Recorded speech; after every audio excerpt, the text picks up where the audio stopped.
Good morning, Earthlings. Welcome to First Contact Radio. I am your host, Joshua Poet, coming at you live Monday through Friday. Alright, so let's jump into our cosmic weather for today. Cosmic weather is a whole compilation of what's going on energetically out there so we can know what we need to do to prepare ourselves. Our solar wind is currently blowing at 427.5 kilometers per second. The planetary K-index is back down to a 2 with the 24-hour maximum no higher than a 4 expected. However, things can change.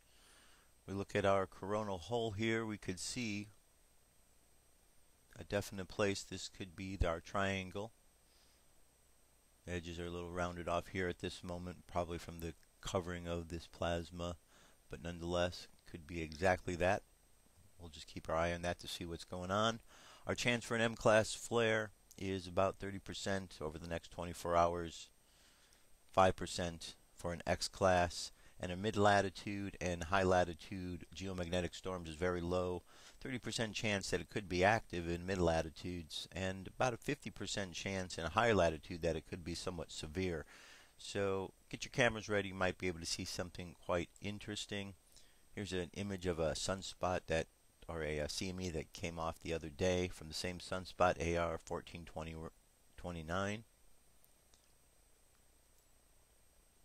Alright, and it should be felt within the next day or so down here on good old planet Earth. And if we go back up here, yes, it's snowing microbes on Enceladus. As NASA's Cassini spacecraft completes its deepest ever pass through the plumes of Enceladus, researchers are wondering if it might be snowing microbes there. The idea is not so far-fetched, they say, as evidence mounts for a uniquely accessible habitable zone in Saturn's icy moon. Well, of course, snowing out there in the deep cold doesn't surprise anyone. Alright, moving right along. Here we go. We've got astrology. We're dealing with the same energy today. Conscious mind is the sun. The sun is in Aries. Aries is fire. And we have the moon sign, which is now completely in Gemini. Yesterday it was in between the two signs. So today it is in Gemini, an air sign. Gemini is all about communication. It is the twins.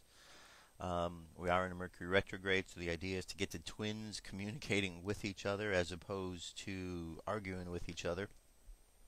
So always during a Mercury retrograde phase, taking time out to make sure what is said is actually what the mind is thinking, so the mouth doesn't speak without the mind. Sometimes it's important they go hand in hand together. So we're dealing with the element of air. Just think how air works with fire. When you build a fire, you need a little bit of air to help stoke the fire. But if you have too much air, you blow the fire out.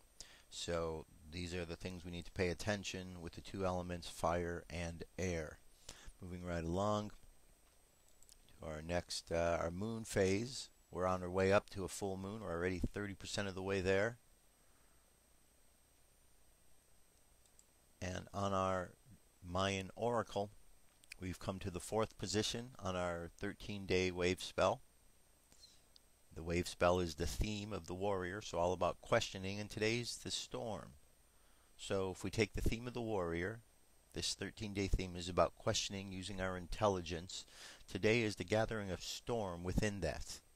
So we're gathering our energy, we're catalyzing all of our energy of questioning, of intelligence, we're bringing it together. So know that as you read individually what this is about, you also want to read collectively how it fits into the big picture. Remember, for 13 days we go according to the theme of the first kin of the wave spell. It's the warrior, so therefore we're going to go through all of these dealing with the issues of the warrior, but different aspects of it. And the supporting cast member around the kin, today's kin is the storm, guided by the eagle. We have the moon, the sun, and the wind. Those are all the supporting cast members around the storm. The phrase for today is, I define in order to catalyze, measuring energy. I seal the matrix of self-generation with the self-existing tone of form. I am guided by the power of vision. And on the Gregorian calendar, it is Wednesday, March 28th, 2012. So there you have it. That's our cosmic weather for today. So it gives you an idea what you need to be prepared for when you head outside, or just in life in general. It's not even limited to outside with the cosmic weather. All right. Yesterday I started off the show with a clip all about the hidden human history, an animated clip. Very interesting. I played the first little section, first 13 minutes. I'm going to play the next section of this because I think that has a lot of merit to this story, and you can to enjoy and see what it's all about for yourself. All right? Anyway, let me jump into that here. I'm going to be quiet now and let the story roll. Here we go. It remained this way for a very long time, until about 26,000 years ago, when the next phase slowly began. Before we continue, we have to talk about polar shifts. See, in the 1930s, Edgar Cayce was channeling information for a geologist when he stopped and he said, "There's something you should know. In the near future, the Earth's poles are going to shift." Cayce was a brilliant man with a very strong connection to higher dimensions, where he communicated with other beings for the human race. Ultimately, it was because of his channelings that the belief system called New Age was created. This is again just putting what he was doing into boxes of understanding, because no one else understood what he was doing at that time. Nevertheless, when Cayce talked, people listened. Geologists began exploring the possibility of a polar shift, and they found something remarkable. A string of major pieces of evidence came forth and lent tremendous weight to what Cayce was saying, and they have now changed the world's view on the subject. Scientists believed that if there was going to be a physical pole shift, there would also be a change in the magnetic poles. Through studying lava beds, geologists were able to see where the planetary magnetics were when the lava beds hardened at certain depths. They found that the earlier magnetic poles were not where they were now, but in Hawaii. The last shift that took place was 13,000 years ago, and we will get there in the story soon. They did another test and found that it had shifted again 26,000 years ago as well. Scientists also learned that polar shifts happen very quickly. In a single day, the magnetics would do a complete flip, or turn 90 degrees. There's that number again. And within 24 hours, the sun would be rising differently than it did the previous day. This shift has happened hundreds of times over the last 100 million years on Earth, but it's speeding up now and happening faster and faster. Now only 13,000 years between each shift. A whole new viewpoint is beginning to be understood. From space, would this not appear as a pulse? Now, there's a lot more to talk about with polar shifts, but I'm going to give you the basics. A scientist named Charles Hapgood was studying this at great detail because the leading theory behind what caused polar shifts was still underdeveloped at the time. He came up with a theory that demonstrated to be possible through various experiments. Through these experiments, they learned that the surface of the Earth, the crust, could slip over the main mass of the Earth, which continues its rotation as if nothing happened. The crust would rotate and spin out of control until eventually it settles again in a new location aligned with the new magnetics. During this time, there are massive earthquakes and tsunamis and devastations that rock the world. Doesn't that sound a bit like the destruction described in the Book of Revelations? Now, I don't want to freak anyone out. Besides Edgar Cayce's account, many other ancient prophecies, including Nostradamus and Mayan prophecies, have talked about polar shifts in one way or another. And modern science is becoming increasingly aware that there is going to be a polar shift in our near future, which is lining up with our consciousness shift, though they don't take that aspect into account. It's funny actually. A while back, NOVA did 2 reports on polar shifts, and both times NASA shut them down. Then recently, NOVA released a new video called Earth's Magnetic Storm. That video shows all of the evidence for pole shifts without actually using the words pole shift. It's almost as if a specific company doesn't want us knowing about this and the evidence that's been brought forth. Polar shifts are directly related to the magnetics of the planet as well. Planetary magnetics are supposed to look like this, but the reality is much different. Our magnetics have been weakening over the last 500 years or so, and today, they look a little more like this. It was the magnetics becoming more and more warped that's causing many of the problems we've seen in the last 20 years. Birds follow the magnetics of the planet to migrate, and they'd be ending up in places they shouldn't be. Whales were continually beaching themselves in the 90s because they followed these magnetics, which led them to land where there should have been water. As for humans, you know how on the night of the full moon there are more rapes, murders, and violent crimes than any other night of the lunar cycle? Well, the moon affects the magnetics of the Earth, slightly. But the magnetics are so warped right now, it's affecting how we think and act as a planet. Our collapse of social structure is related to the geomagnetics of the Earth. Or perhaps it's the other way around. There's one other thing that we need to discuss about polar shifts. They always line up with a consciousness shift. They are interrelated. Thoth lived on Atlantis for a very long time, and he told us that he saw the Earth shift 5 times, watching the sun rise in the east, and then the west, then the east, then the west. This is how to explain why during a consciousness shift at the end of Lemuria, it sank beneath the oceans and Atlantis rose. If the crust was spinning randomly around the planet, many geological events such as continents rising and falling would take place. Now that we have an understanding of polar shifts, we can continue with this drama on Atlantis. 26,000 years ago, we were exactly where we were today on the precession of the equinox. We had gone through our falling asleep phase, and we were about to begin waking up. It was at this point that there was a small consciousness shift. We actually went down in consciousness, not up. A piece of Atlantis about the size of Rhode Island sank into the ocean. This caused a tremendous amount of fear within the Atlanteans, because they thought they were going to lose the whole continent, like what happened with Lemuria. Because of the consciousness shift, one of the bigger things they lost was their connection to the future. They couldn't foresee big events such as the potential sinking of their home. After about 200 years, this fear began to subside. Now, in both the Bible and the Sumerian records, the accounts of Adam, Eve, and all of their children were recorded to have exceptionally long lifespans, like 900 years or so. So 200 years for us back then is like 20 years for us today. We'll explain how we got there soon. Things kind of settled for a while, and then between 13,000 and 16,000 years ago, a comet approached the Earth. Because we were living at a high consciousness across all dimensions, the Atlanteans became aware of it before it hit. A great conflict occurred in Atlantis. The Martians, who were in the minority even though they were in control, wanted to blow it out of the sky with their laser technology. However, the Nacals had learned of the comet's true nature, and the Atlanteans protested. They said that the comet was in divine order. They had to allow it to take place naturally. Let it hit the Earth. That's what's supposed to happen. The Martians fought the Atlanteans, but in the end they gave in. The Martians agreed to let it hit the Earth. When the time arrived, it came screaming into the atmosphere, plunging into the Atlantic Ocean just off to the western shores of Atlantis, near where Charleston, South Carolina is now, only that was at the bottom of the ocean at the time. The remnants of the comet are now scattered across 4 states, and science has definitely determined that it hit at least 12,000 years ago, if not more. They're still finding pieces today. Although the main portion struck near Charleston, a few fragments actually hit the main body of Atlantis, crashing into an area right where the Martians were living, killing a huge portion of their population. They were pissed. They said, "It's all over, we're divorcing you, and we're gonna do whatever we want. You can do what you want, but we will never listen to you again." We know this whole bit. We've seen it in divorced families throughout the world. And the children? Well, look at our modern world today. We are the children. You can guess what the Martians did next. Their primary interface with the reality was control, and when their anger rose to meet their desire for control, they decided to take over the Earth. They began to once again create a complex like the one they built on Mars long ago to try and create another synthetic Merkaba. If they had succeeded, they would have gained control over everything on the planet. The only thing was, around 50,000 Earth years had passed since they had built a Merkaba, and they didn't quite remember how to do it. But they thought they did. The Martians built the buildings in Atlantis. They set up the whole experiment, threw the switch, and lost control. The destruction was immense. In this reality, you can hardly make a greater error than to create an out-of-control Merkaba. The experiment began to rip open the dimensional levels. Not the higher ones, but the lower ones. To give an analogy, if you took a knife and slit open your stomach, the stomach acids would seep into other parts of the body that it's not supposed to be in. That's like ripping open the dimensions. The Martians almost destroyed the Earth. The environmental disaster we are experiencing today is nothing in comparison, though today's disasters are a direct result of these events. Because of this tear in the dimensional levels, a huge number of lower dimensional spirits and beings were thrown out of their comfort zone and into these higher levels. They were forced into a world that they did not know or understand. To survive, they needed bodies, and began automatically entering into the bodies of people. For every human body, there were hundreds of lower dimensional spirits inhabiting them. These beings were Earthlings, like us, but very different, not coming from this dimension. It was a catastrophe, probably the biggest the Earth has ever seen.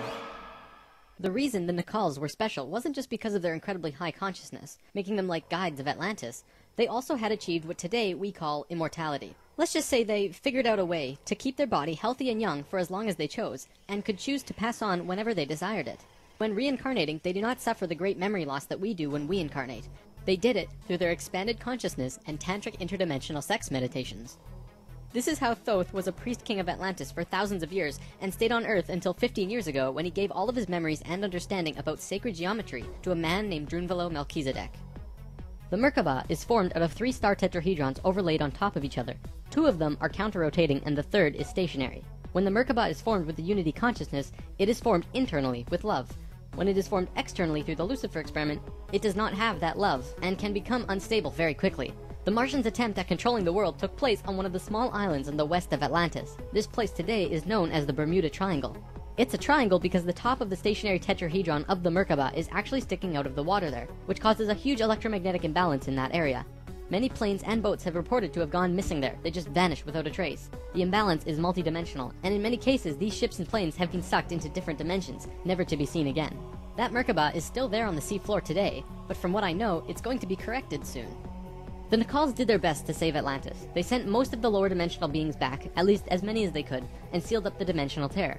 Despite this, the situation got really bad, really fast. All of the economic systems collapsed. Financial, social, and all concepts of how life ought to be completely broke down. Everyone on Atlantis began getting sick with weird diseases, and the entire continent went into a state of survival. Life was no longer about living. It became about surviving until tomorrow. It was a literal hell on Earth. The Nacals had no idea what to do. They were children compared to the events that had been thrust upon them. So, they prayed. They prayed to the highest levels of conscious life in the universe, asking for help from anyone who could hear them. The problem was reviewed on many high levels of life, who I am drawing as the Justice League because the 11th and 12th dimensions are completely incomprehensible to us in our current state.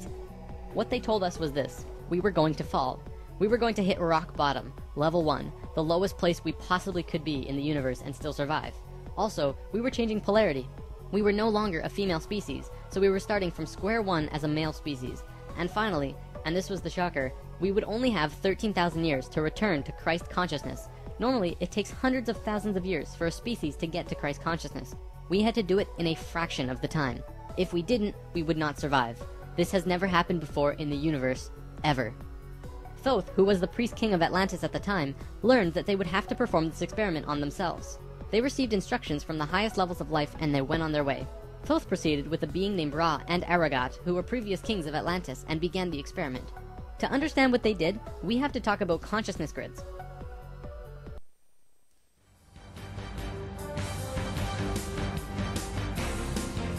This is the UFO News with Joshua Poet.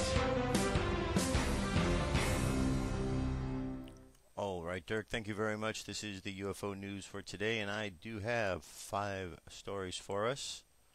All right, first story is something that is from the past, but nonetheless, let's review this again. This was from August of 2011, and this was a giant black cube orbiting the sun detected on NASA's SOHO. So this is what was up there, and I just want to refresh everyone's memory. Alright, this is the object in question. And if you recall, when we had looked at videos of this during the, when this was going on, we were seeing this black space taken out. Someone had taken something out, it looked like, or a black square object. Alright. And this goes back to June 28th, 2011. For the last few weeks, I have been monitoring the SOHO photographs of the sun. Why? Because I have been seeing the strangest things imaginable, and I want to show you what I found. Okay, again, this is the object, big black square. On June 28th, I found what looked like a mistake in the photo, but looks more like a black cube that is in orbit around our sun. Sure, one photo mistake, right? Wrong. NASA and SOHO have the most advanced telescope equipment available. For a cube to be missing from the photo, either it was cut out by NASA to hide something, or it is a cube flying in orbit around the sun. Crazy? Oh, I think not. How often do you look directly into the sun? Never, because it will damage your eyes. So it would go unnoticed. However, scientists around the world have stated that there are UFOs orbiting the sun many times larger than the Earth. Alright? So there you go. So when we hear the story of what's going on with the sun and the triangle and all the stuff that's happening these days, let me just try to jump ahead so I can. There's the sun. Let's see, where's the black image? There we go, right here off to the right hand side. So if you watch the whole video, this one's 9.5 minutes long, but check it out. Alright, next story here. England's Dudley Dorito shows up again, but in York. A black triangle UFO was seen this week. In the center of the UFO, you can see a circle. The odd thing about it is not perfectly centered, but is off to the side. This is a UFO that is so commonly seen in the UK. Since 2007, they have nicknamed it Dudley Dorito. Let's take a look at Dudley Dorito here. Alright, there we go. Alright, you can see back here.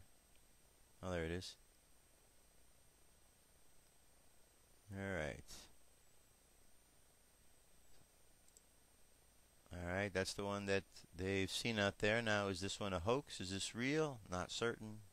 Check it out for yourself. Decide what you decide. Alright, here's an interesting one. You can check this one out on your maps. This is an alien phase hidden to look like mountains in Canada. This was something on Google Earth that was discovered. It's pretty fascinating. Alright, giant alien face or Indian chief face found on Google Earth in Canada. Over 400 meters across, great detail, millions of years old. Alright, so let me show you this and just watch as the map is zoomed out so you can see where this is. Okay, you got the face right here, but there you go. So this is completely zoomed out, and it's by Medicine Hat. That's pretty cool. As it gets close, you're just going to see this Indian head just appear. You can already start to see it right here. Look at that. Isn't that amazing? This is up there in the mountains of Canada.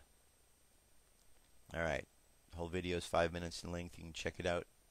See what else is there. Next story comes to us from King's Lynn, UK. It has to be the greatest UFO show on Earth, recorded yesterday on outside Bowsey Woods, King's Lynn, UK. Let's check it out. This is a long video. This one's 20 minutes. Certainly not going to play 20-minute video here, but we'll leave the link available for you. There's the object in question just sitting there. Alright, there it is. Alright. So I'm leaving this available. You can check it out. And a very last story here. Remember Christopher Columbus? He's the one that we were told who discovered America, even though that isn't necessarily the case. He had a UFO sighting back in 1492. From the life and voyages of Christopher Columbus and Pedro Gutierrez, while on the deck of the Santa Maria, observed a light glimmering at a great distance. It vanished and reappeared several times during the night, moving up and down in sudden and passing gleams. It was sighted 4 hours before land was sighted and taken by Columbus as a sign they would soon come to land. Even Christopher Columbus, it appears, saw a UFO while patrolling the deck of the Santa Maria at 10 p.m. on October 11th, 1492. Columbus thought he saw a glimmering at a great distance. He hurriedly summoned Peter Gutierrez, a gentleman of the king's bedchamber, who also saw the light. After a short time it vanished, only to reappear several times during the night, each time dancing up and down in sudden and passing gleams. The light, first seen 4 hours before land was sighted, was never explained.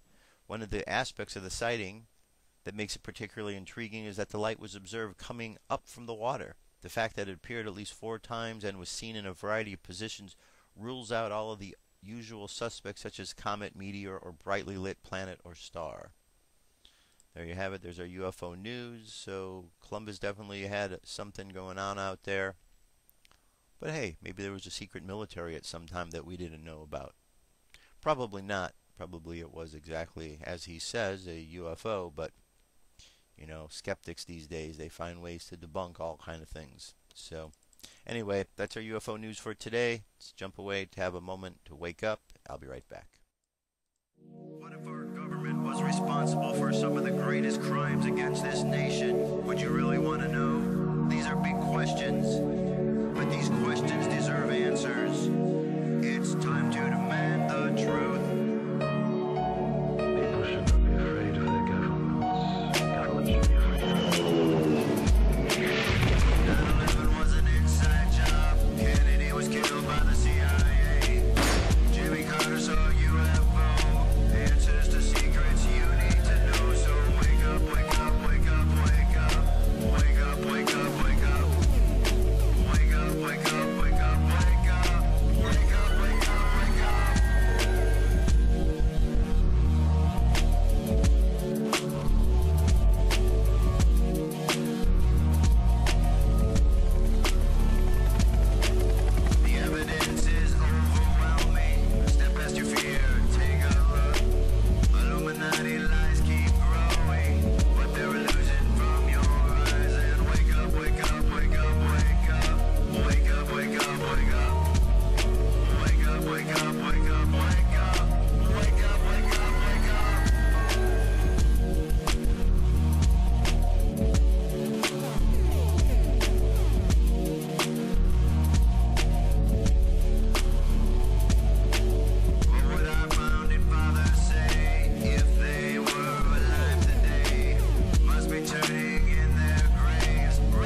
up, wake up, wake up, wake up, wake up, wake up. Patriots arise. It's time to demand the truth. All right. Next story up. We're going to go back to a story about Ron Paul. He was on the other night, and I want to play this interview for you. Listen to what he has to say talking about the healthcare system. Here we go.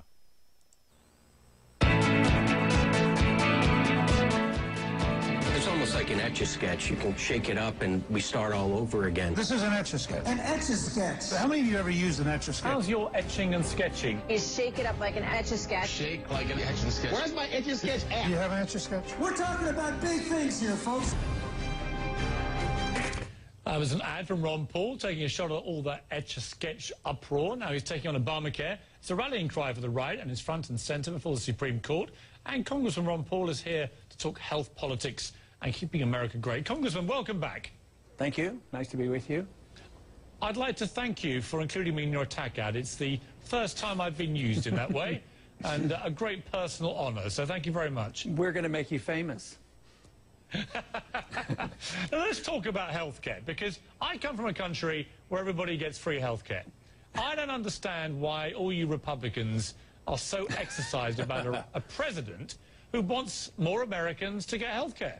Well, tell me what free means. I've never heard of anything for being free. It means somebody gets something from somebody else and the government uses force to transfer a service or a good or money from one to another. That's coercion, and that's a mandate. It's a dictate. It undermines the concept of freedom, and it undermines the concept of what America's all about. This is all new for us, you know, the last 30 years or so that we've decided that we had to have the government doing this. And the quality of medical care is going down, the cost is going up, and we're going to get our lines just like they've had in Britain and Canada. We hear about the long lines there to get their medical care. So, but it's free, as you say. But I mean, you're kidding yourself if you think it's free. You pay for it through high taxes. Let me throw a country like Switzerland at you, because they have a healthcare program which is not dissimilar to what Obamacare is suggesting, and it's been very successful. Well, we've had a very successful system here, too, before the government got involved. I don't know enough about Switzerland to critique it, but I would say that one thing they don't have to deal with, if you want to provide services, which might contradict my personal beliefs, you can't do it if you have these constant wars overseas and you consume the wealth. Switzerland doesn't like to go around and police the world and invade other countries, which means that they have a little bit more money and they might be able to maintain a little bit better. But because of the way we waste money, then it makes it more difficult. But the whole process of anybody who comes to the conclusion that government should redistribute wealth and services and mandate things, I think they're kidding themselves. That's not the way a free society works. I'd like to see more distribution of goods and services of the way we distribute cell phones. You know, everybody has a cell phone. The prices keep going down and quality keeps going up. The opposite happens when you get the government involved in housing or in medical care or education. The costs keep going up and quality keeps going down. I don't see why people can't see that it's not working, and now we're bankrupt. And the world's bankrupt. Sure, it lasts for a while, but eventually the whole world is going to have to face up to the fact that we're bankrupt. Right now, we'll have hearings tomorrow dealing with the subject of how America and the U.S. dollar is going to bail out Europe. You know, Europe is in big trouble. But as a former doctor, don't you think inevitably, given the way that other countries have gone with this, that America in the end, which spends more of its GDP than any other country, I think, on healthcare, isn't it inevitable that eventually it'll get to a system like car insurance, where everybody will have it, they'll have to have it, it will be a form of mandate, but like car insurance, it's for your own good, and the system just has to be simplified and made to be more efficient. I worry about governments when they do things for my own good. I mean, they do it for the good of the politician is what they do. So I don't see how that's going to improve things. It just sort of bankrupts the country, and the quality does not go up. America is a little different. We don't really have socialized medicine. we have, you know, corporate medicine. So whether it's the Democrats or the Republicans, we always have the drug companies, the insurance companies, everybody else. They're in the middle, and the bureaucrats. You put the bureaucrats, the politicians, the drug companies, all in between the doctor and the patient. As a physician, I want nobody between me and the patient.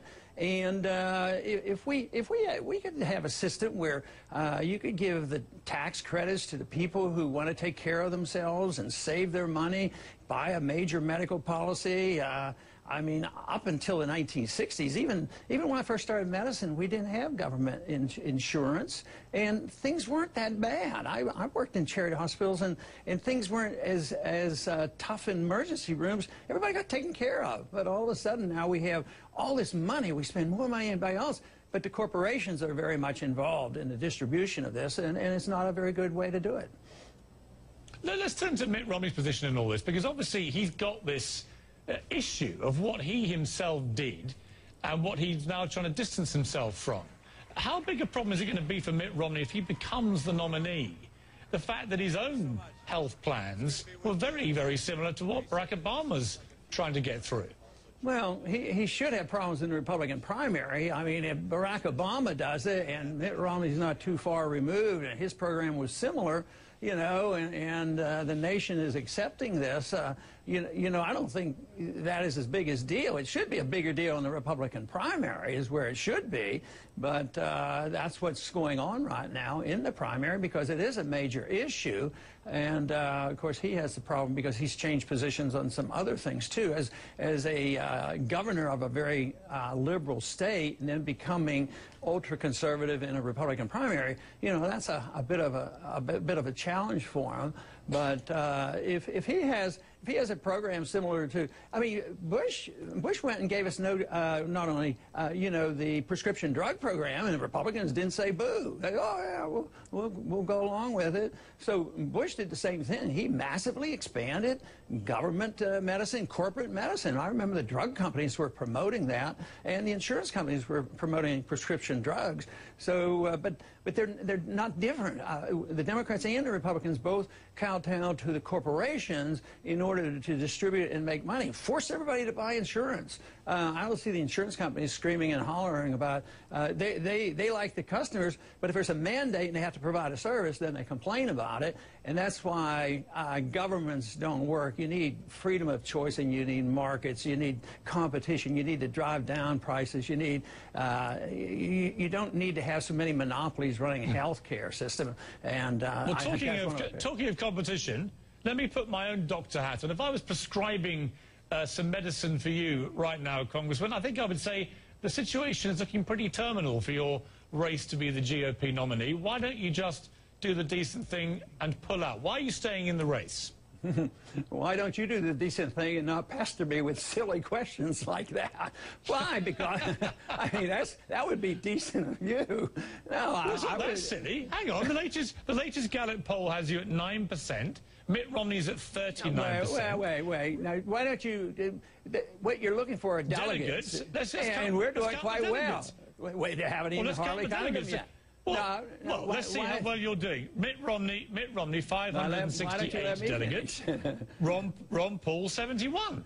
Yeah, okay, what about the states where they're still working through the process, which is most of them, you know, whether whether it's up in Maine or right now we're doing very well in the state of Washington and North Dakota, and excellent, and now in Nevada, and even Missouri the other day, some really good news came out there for us, that through the process, our people are in the right places, and they're doing the things to become a delegate. So it's way too soon for you to write anybody off, and besides, I mean, just because somebody is in second or third place, but there's a race going on, what if Mitt Romney isn't the best person? Why should we just throw in the towel? Because people like you say, hey, throw in the towel. People don't want you out there wanting to debate the war and wanting to debate the Federal Reserve and wanting to debate the civil liberties, you know, assassination of American citizens, the military arresting Americans. You know, we fought the British because the British came over here and arrested our American citizens for civil laws. So now we are going back to that. You'd be fighting the You'll be fighting the British tonight, Congressman, and very effective. Yeah. Listen, I don't want you to throw in the towel. I think you're a national treasure in this country. I wondered if you thought you should, and you made your position crystal clear, and I wish you all the very best with your campaign. Thank you. All right, very good. So that was Ron Paul, Piers Morgan. Ron Paul stands his own. You know, they really try to fool people. They get them with that delegate count and, you know, and all the results they say they have, yet they're still deciding these things. So they mislead the public. The reason they mislead the public is because the public allows themselves to be misled. Every time somebody goes and listens to what the mainstream media is saying, Fox News included, and they believe what they say, and they go into the world and they continue to propagate that idea, they're just sending lies across, because many of these states are still working through the process. So it's unfortunate that we can't really rely on the mainstream media, but there's plenty of opportunities out there to really get good news, and you know, I like to think that you can come here and get some good news. So keep checking out all the alternative news stations, my friends. You'll definitely find out what's going on. Now, here's another story. This is Mitt Romney. Good old Mitt. Now, we know from what Mitt has said in the past, Mitt can relate to blacks because his ancestors used to own slaves, and it's his legacy to work with the black community. Now, Mitt Romney is talking about the Cold War. Only thing is, the Cold War isn't going on right now, as he thinks it is. Let's play this so you can see where Romney's a bit out of touch. Here we go. The run-up to the presidential election in the U.S. A perfect time to drag out the good old Cold War skeleton from the closet. Russia. This is, without question, our #1 geopolitical foe. In the world of the presidential hopeful Mitt Romney, Russia is America's prime enemy, while its president-elect... You should remember him. This man kills for pleasure. I think President Putin represents a real threat to the stability and peace of the world. But that's in the world of Mitt Romney. What about, well, America? There is no evidence of any popular support for bashing Russia, for hostility towards Russia. So this idea that somehow or another Russia is a concern for Americans, it just doesn't add up at all, with a very small sliver of people. Asked about Romney's comments, President Medvedev advised him to stop reverting to olden days Hollywood stereotypes and take a look at the calendar. I would advise all U.S. presidential candidates to make more reasonable statements. It wouldn't do them any harm to do so. And to check their watches. It's the year 2012, not the mid-1970s anymore. The current leaders of the two countries may have long laid the Cold War to rest. But for some, it's just too good to let go. Boy, to return to those Cold War simple days.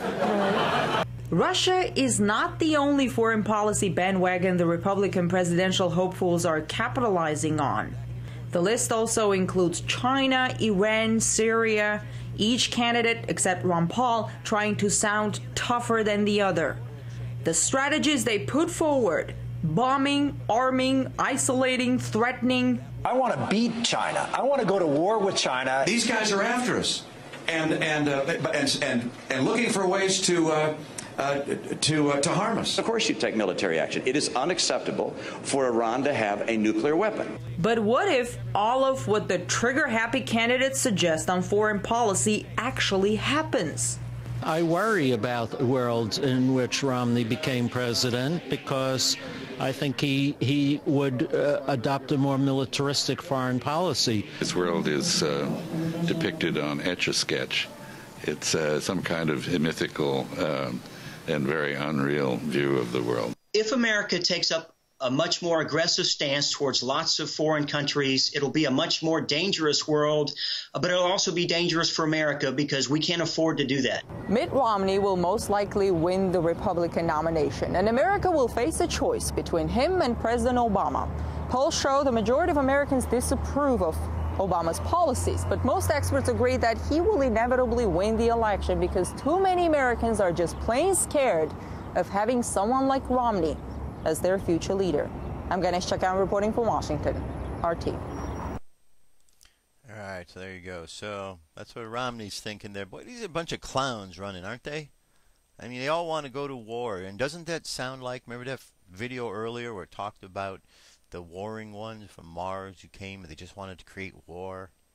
Kind of sounds like that same idea. Here we are. We've come full circle to a place where we were before, during the time of Atlantis.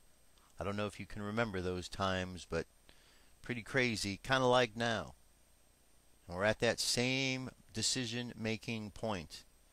Are we going to move forward peacefully, or are we going to get caught in a situation of war and we're going to sink again? Well, I like to believe that we could rise above the situation because there are enough individuals who have their attention where it's really important, and that's to the spiritual. So we'll see how it all unfolds, but as far as what's going on with the leaders of this world and the ones who want to be the leaders, you could see there's so much corruption and lies and warmongering. It just, none of it makes any sense at all. And then the person who wants to be peaceful and wants to end the wars and end the Fed and the corruption, Ron Paul, he's the one that gets criticized the most by the people that are out there because they're listening to the propaganda from the news. And so people are just so misinformed. Just so misinformed. It's just sad. It's just sad how misinformed the American public is. All right, now here's something. This continues along with our story of what's going on with the president and his citizenship. It says the smoking gun Barack Obama, a.k.a. Barry Soetoro at Occidental College, claimed he was a foreign citizen on financial aid application. All right. So what we have here is we have a whole series of videos and information here. It says, very quietly, Obama's citizenship case reaches the Supreme Court in a move certain to fuel the debate over Obama's qualification for presidency. The group Americans for Freedom of Information has released copies of President Obama's college transcripts from Occidental College. Released today, the transcript school indicate that Obama, under the name Barry Soetoro, received financial aid as a foreign student from Indonesia as an undergraduate. The transcript was released by Occidental College in compliance with a court order in a suit brought by the group in the Superior Court of California. The transcript shows that Obama, Soetoro, applied for financial aid and was awarded a fellowship for foreign students from the Fulbright Foundation Scholarship Program. To qualify for the scholarship, a student must claim foreign citizenship. The document would seem to provide the smoking gun that many of Obama's detractors have been seeking all along. With the evidence, he was first born in Kenya, and there is no record of him applying for U.S. citizenship. This is looking pretty grim. The news has created a firestorm at the White House as the release cast increasing doubt about Obama's legitimacy and qualification to serve as president. Article titled Obama Eligibility Question. All right, so there's a lot of good videos here along this page that you should go check out. But I'm going to move on because we've got more news here. I'm going to play a little bit of this press conference. It's 28 minutes long. I'm certainly not going to play the whole thing, but Sheriff Joe had another press conference. This coincides exactly with the last bit of information I played, so let's listen to this.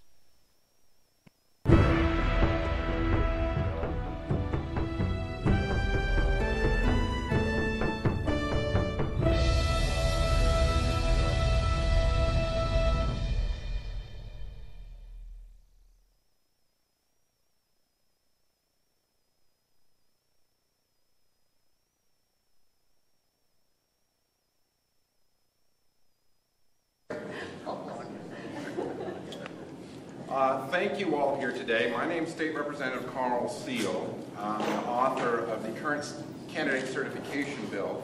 It's House Bill 2480. And all it merely does is require any candidate running for office to demonstrate or sign under penalty of perjury that when they run for office, they meet the qualifiers of the office they seek. Moreover, it gives average citizens the capacity to sue or have standing in court to challenge any candidate that appears on the Arizona ballot as to whether or not they're properly qualified to be on said ballot. So once again, it gives the average citizen the capacity to preserve, protect, and defend their Constitution. I am joined by many of my colleagues and other public officials, some of which I'm sure you'll quite clearly recognize. I am, of course, joined here by our esteemed Sheriff Joe Arpaio, who is in support of the bill, and he'll speak briefly and shortly, as well as my colleague, State Senator Lori Klein. State Representative Jack Harper is here with us today as well. I have Representative Peggy Judd, of course, here, Representative David Burnell Smith, and leader of the Tea Party, the Red Mountain Tea Party, Randy Hatch, will speak to you shortly, and Mr. Mike Zullo, who is in the chief investigator in relationship to some of the evidence, and he's going to reveal some of that here today in a more condensed version, and he'll be speaking to you at the tail end, after which any of my colleagues or myself or Sheriff Joe, if they are willing to stand for questions, I will, of course, stand for questions about the bill after all of the speakers. So with that, I'll yield the floor to Sheriff Joe, and then after Sheriff Joe, we'll hear briefly from Representative David Burnell Smith and Senator Lori Klein. So with that, Sheriff Joe. So very briefly, I want to thank you and the legislators for being here. It's very controversial, but something has to be done. Just briefly, we had a press conference March 1 where we revealed our evidence, and we feel very strongly there was forgery on the birth certificate and the selected service form. I did write to the selected service director. Haven't received an answer, but we will continue to ask other law enforcement agencies to assist us in this investigation. But during the process, we did learn sometimes it's very difficult to get your message out, especially when the blackout scenes with the major media across our country. I spent 50 years as a top federal law enforcement officer and the sheriff, and I don't recall ever seeing a censorship or somewhat to conceal our investigation and not report it. That's another issue. But this is very important. I said after all of this, and I did start off, I talked to my chief investigator with the posse so there'd be no taxpayer money expended. I did say I want to get into this. I want to clear the president.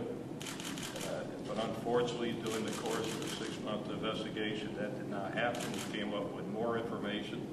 I think you do know what much of the information is about.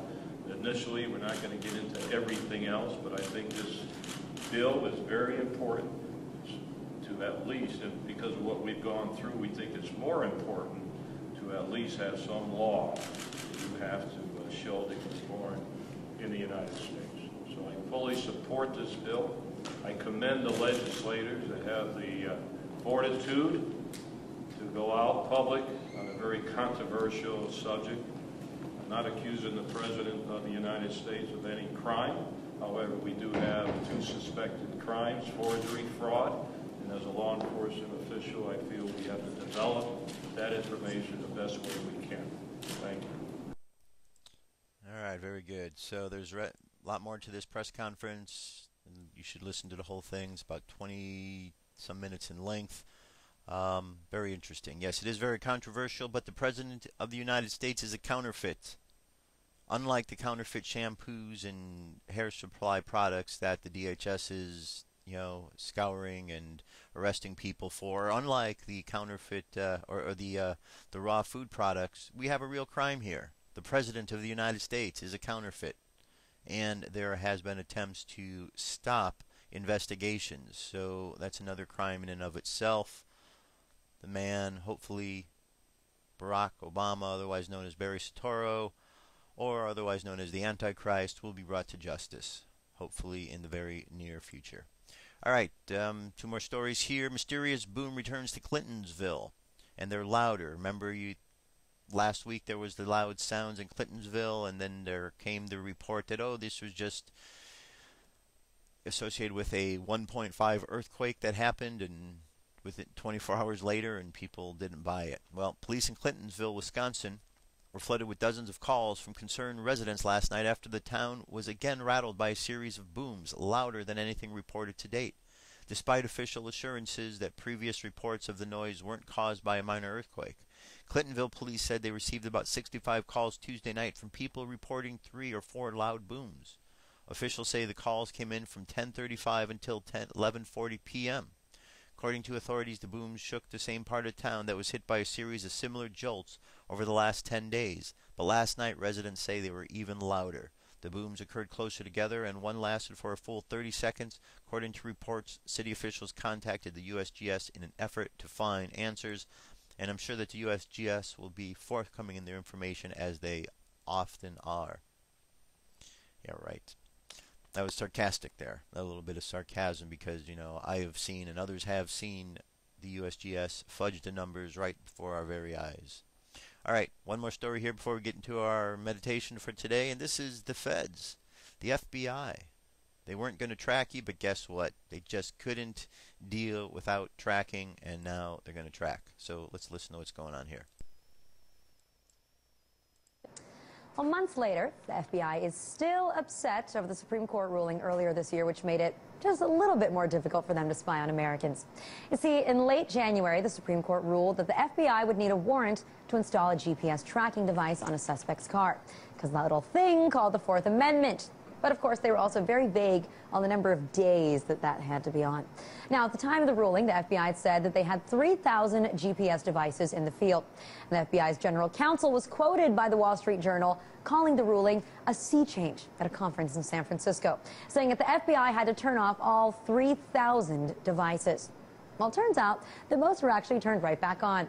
FBI officials told NPR last week that out of 3,000 GPS devices that they supposedly turned off in the aftermath of the ruling, only 250 of them remain off at this point. So that means that 2,750 of those GPS tracking devices are now back on. Now, how, you may ask? Well, as soon as the FBI got wind of the Supreme Court taking up the case, they worked behind the scenes to actually follow the letter of the law and get warrants for those trackers so they could turn them back on in order to find them. And they were successful for 2,750 out of the 3,000 of the trackers. Now, to add to the confusion, those numbers are far from exact because, guess what? The FBI isn't quite sure about that 3,000 number. A spokesperson told Kashmir Hill at Forbes that it's more of a guesstimate than anything else. But fret not. They're currently working with their 56 field offices to get a better handle on the situation. And they are not happy about any of this. Robert Mueller, FBI director, complained that the Supreme Court was inhibiting the FBI from doing its job. While testifying earlier this month before the House Appropriations Committee, he said that this ruling will, quote, inhibit our ability to use this in a number of surveillances where it has been tremendously beneficial. Which I find pretty interesting because for an overwhelming majority of the cases, the FBI will not be inhibited. They'll just have a warrant, which they should have had in the first place. And for the 250 GPS devices the FBI was denied a warrant for, well, that would seem to be a signal that they shouldn't be using them. If you did not have probable cause to attach a tracking device to monitor somebody 24 hours a day, then you shouldn't do it. That's just a thought. Now, the same FBI lawyer who said the ruling caused a sea change in the way that the FBI tracks suspects, which is clearly not true, he told NPR that the ruling made it too hard for the FBI to spy, saying if you require probable cause for every technique, then you're making it very hard for law enforcement. And that, I think, is exactly the point. It should be very hard for law enforcement to spy on Americans, and the FBI may have lost sight of that, which is a truly scary thing. It is a truly scary thing that the FBI does lose track of what they're about. They're supposed to be for the American people. Sometimes they seem to be against the American people, along with the other alphabet organizations. You know, divide and conquer, that's an important technique that is used, and they have been successful. Because most of the people around this country have been divided from their common sense. You know who I'm talking about. You talk to them all the time, don't you? People that say things and support some of the strangest things that you can imagine. People that are penniless and broke, have no financial money or wealth in their life. They're going out there and they're supporting candidates who couldn't even relate to them because they're so wealthy, like the Romneys. You know, you've got people who are divided from their common sense. You have people in this world which are supporting all kind of corruption that is going on because, well, it's the least of two evils, or they're supporting surveillance which is going on because, well, we need to do this more and more because that's what they're brainwashed to believe from watching all the television shows and things that depict these kind of activities. Or people are divided from their common sense because you have famous actors out there who lend their voices and their faces to political campaigns and parties to get people to think this is the good thing. You know, some actors should just stick to acting, and they shouldn't stick their faces and their noses into political affairs if they don't know what's going on. You know, there's plenty of them out there. I'm not even going to get into naming names. It's just a shame when there's talented actors that are out there and you see them supporting the globalist agenda, probably because they don't know any better. Probably because they don't know any better, and they're being used like Hollywood and this country likes to use people for their own agendas. Anyway, those are the problems. However, we are all individuals upon this planet. We all have the opportunity to make our own decisions over and above the decisions that those are trying to be pushed on us. And that's a solution that we can all work to attain. Making good decisions. So let's go ahead and close our eyes. Relax. We're going to do our prayer and meditation. And as we do, let us focus on our ability to make good decisions. Let us focus on the opportunities to be able to move forward with integrity. So let's imagine ourselves walking along a path. And as we walk along the path, imagine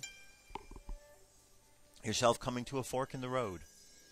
And you get to the fork in the road and you look down one side and you can see down the road it is dark and ugly looking. You could feel a presence of something not very nice.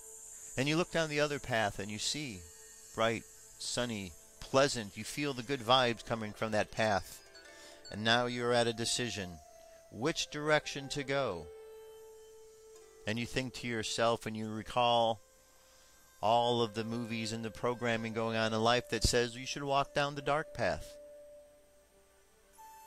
And you're tempted to go that way, but then inside something calls to you and says there's a better way. You don't have to follow the darker path. The darker path does not lead you to the light, but to more darkness and more problems. So you trust the voice and you follow the path. And in doing so, in following the path of light, as opposed to the path of dark, you find yourself walking on a path of integrity. And you feel stronger because you have used your intelligence and you have exercised your integrity. And in doing so, you find that you are able to be part of the solution because you are thinking for your own, thinking for yourself. And in thinking for yourself, you free yourself of the bonds and the chains of oppression, from the chains of propaganda. And you begin to understand the truths. And with the truths, you understand the lies that have been told to you. And as you think about the lies that were told to you and you allow the light to shine bright around you, all these lies and these doubts and these fears, they drop off like chains.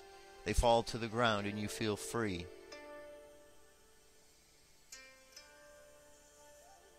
And in your freedom, you realize that we all have the ability to be free simply by making better choices each and every moment. So imagine all of our chakras are activated from the bottom of the spine to the top of the head.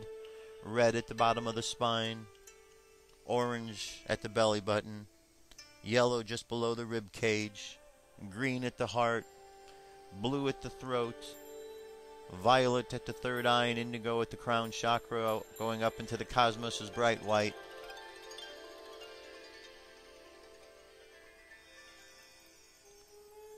Feel all the energy flowing through your body, the multicolored energy. Send love all around the world. Think good thoughts for everybody on the planet today. And with that, let's bring our energy and attention back to the present moment on the count of 3. 3, coming back to the present moment filled with confidence. 2, coming back to the present moment filled with faith. And 1, coming back to the present moment happy, healthy, and whole. Happy, healthy, and whole. And there you have it, my friends. Another show has come to an end. Thanks for being here again. I'll be back tomorrow with more news and information. Go out into the world today. Have a great time. Be safe. Walk in integrity. See what happens. You'll be amazed at the results. And just keep sharing this with others, because the more people open their minds and walk in their integrity, the better it is for everybody. Remember, we're all in this together. So we got to help each other out. I'll be back tomorrow with more news and information. Be safe. I'll talk to you soon. Peace.